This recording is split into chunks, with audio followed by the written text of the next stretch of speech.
Sir ನಮಸ್ತೆ. ಇದೊಂದು AW channel. ನೀವೊಂದು ಜನರ ಅಭಿಪ್ರಾಯ ನೀವು ಹೇಳ್ತೀರಾ. ಈಗ DK ಶಿವಕುಮಾರ್ ಅವರು ಬಂದ್ರೆ ಒಳ್ಳೇದಾಗುತ್ತಾ, ಚೇಂಜ್ ಆಗುತ್ತಾ? ಚೇಂಜ್ ಆಗ್ಬಹುದು. ನಿಮ್ಮ ಒಂದು ಪಾಯಿಂಟ್ ಆಫ್ ವ್ಯೂ ಇಂದ ಸಿದ್ದರಾಮಯ್ಯ ಅವರು ಮಾಡೋರ ಜನಕ್ಕೆ ಅಂತ ಮಾಡೋರು ಏನೇನ್ ಮಾಡೋರು? ಅದೇ ಜನರಿಗೆ ಫ್ರೀ ಬಸ್ಸು ಇದೆಲ್ಲ ಮಾಡೋರು. ಫ್ರೀ ಬಸ್ ನಿಮ್ಮ ಪಾಯಿಂಟ್ ಆಫ್ ವ್ಯೂ ಅಲ್ಲಿ ಸರಿ? ಫ್ರೀ ಬಸ್ಗಿನ್ನ ಮೆಡಿಕಲ್ ಕೊಡ್ಬೋದಾಗಿತ್ತು, ಎಜುಕೇಶನ್ ಕೊಡ್ಬೋದಾಗಿತ್ತು, ಇನ್ನೊಂದು ಸ್ವಲ್ಪ ಇಂಪ್ರೂವ್ಮೆಂಟ್ ಆಗ್ತಿತ್ತು. ನಿಮ್ಮ ಊರಲ್ಲಿ ಗವರ್ಮೆಂಟ್ ಹಾಸ್ಪಿಟಲ್ಸ್ ಎಲ್ಲ ನೀಟ್ ಆಗಿದೆಯಾ?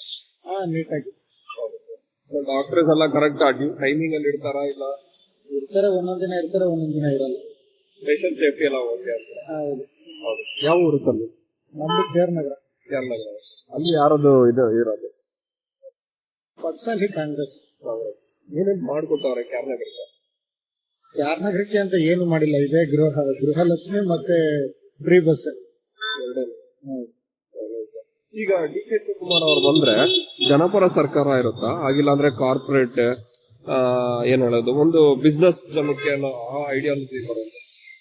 ಅದು ಗೊತ್ತಿಲ್ಲ ಸರ್, ಅವ್ರು ಬಂದ್ಮೇಲೆ ಹೇಳ್ಬೇಕು. ಅವ್ರ ಪಾಯಿಂಟ್ ಆಫ್ ವ್ಯೂ ಅಲ್ಲಿ ಹೆಂಗ್ ಮಾಡ್ತಾರೋ ಹಂಗೆ. ಇವ್ರು ಸಿದ್ದರಾಮಯ್ಯ ಅವ್ರು ಹೆಂಗ್ ಮಾಡವ್ರೆ ಹಾಗೆ, ಅವ್ರ ಹೆಂಗ್ ಮಾಡ್ತಾರ. ಈಗ ನಿಮ್ಮ ಸಪೋರ್ಟ್ ಯಾರಿಗೆ? ಯಾರು ಇಬ್ರು ಒಂದೇ ಪಕ್ಷ, ಯಾರು ಬಂದ್ರು ಓಕೆ.